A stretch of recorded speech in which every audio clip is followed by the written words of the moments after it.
यार मैं कैसे आ अरे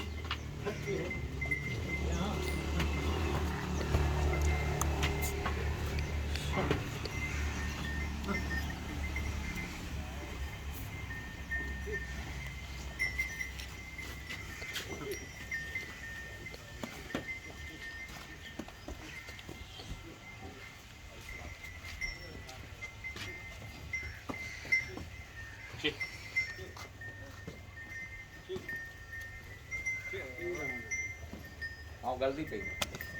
ਪਾਣੀ ਗਾਲ ਦੀ ਹਾਂ